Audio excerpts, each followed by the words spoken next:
সাত দফা দাবি নিয়ে সারা দেশের পল্লী বিদ্যুৎ কর্মীরা কেন্দ্রীয় শহীদ মিনারে টানা নবম দিনের মতো আন্দোলন করছে। সকাল থেকে রাজধানী ঢাকা জুড়ে বৃষ্টি হচ্ছে এবং এই বৃষ্টিতে উপেক্ষা করে, প্রবল বৃষ্টিকে উপেক্ষা করে ছাতা নিয়ে, কোথাও কোথাও পলিথিন নিয়ে পল্লী বিদ্যুতের কর্মীরা এই শহীদ মিনারে অবস্থান করছেন এবং গতকাল থেকে তাদের একটি আলটিমেটাম শুরু হয়েছে, 24 ঘন্টার আলটিমেটাম।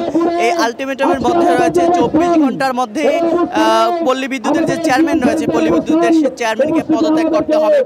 24 ঘন্টার আলটিমেটামের মধ্যে তিনি পদত্যাগ না করলে পরবর্তীতে আরও কঠোর কর্মসূচি দেবেন, এমনটি কিন্তু দাবি করছেন পল্লী বিদ্যুতের কর্মীরা। এবং তাদের যে আন্দোলন হচ্ছে বেশ কয়েকদিন ধরে কেন্দ্রীয় শহীদ মিনারে আন্দোলন হচ্ছে, এই আন্দোলনে যদি একটু বলে রাখি, সারা দেশে পল্লী বিদ্যুৎ সচল রেখে বাকি কর্মীরা কিন্তু কেন্দ্রীয় শহীদ মিনারে এসেছেন এবং 7টি দাবি নিয়ে তাদের এই আন্দোলন। তাদের মধ্যে অন্যতম দাবি হচ্ছে পল্লী বিদ্যুতের যে চেয়ারম্যান রয়েছে তাকে অপসারণ করতে হবে, যাদেরকে চাকরিচ্যুত করা হয়েছে তাদেরকে আবারও চাকরিতে পুনর্বহাল করতে হবে এবং যারা অনিয়মিত রয়েছে নিয়মিত করতে হবে।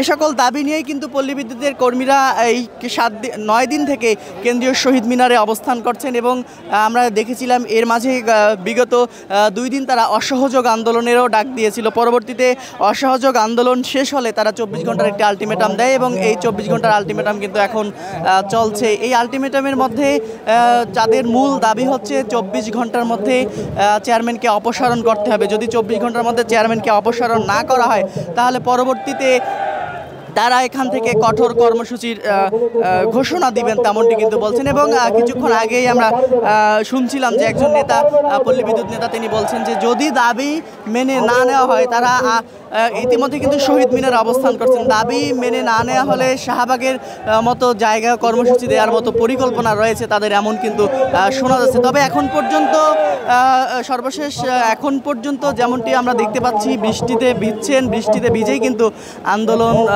চলছে, পল্লী বিদ্যুৎ কর্মীদের আন্দোলন চলছে এবং তারা বলছেন যে কোনো প্রতিকূল পরিস্থিতিতেও তারা এই শহীদ মিনার ছেড়ে যাবেন না, যে কোনো প্রতিকূল পরিস্থিতিতে শহীদ মিনারে অবস্থান করবেন এবং প্রতিকূল পরিস্থিতি হলেও শহীদ মিনারে তারা টানা আন্দোলন চালিয়ে যাবেন যতক্ষণ পর্যন্ত তাদের 7 দফা দাবি বাস্তবায়ন না হয়, ততক্ষণ পর্যন্ত এই আন্দোলন চালাবেন, তেমনটি কিন্তু বলছেন পল্লী বিদ্যুতের কর্মীরা। আমরা কয়েকজনের সঙ্গে কথা বলবো তাদের মূল দাবিগুলো কী কী এবং কেন বৃষ্টিতে ভিজে আন্দোলন করছে সেটি কিন্তু একটু আমরা কয়েকজনের কাছে কথা বলবো। এই যে বৃষ্টি হচ্ছে, বৃষ্টিতে ভিজে আন্দোলন চলছে, আপনাদের আরো কতদিন চলবে?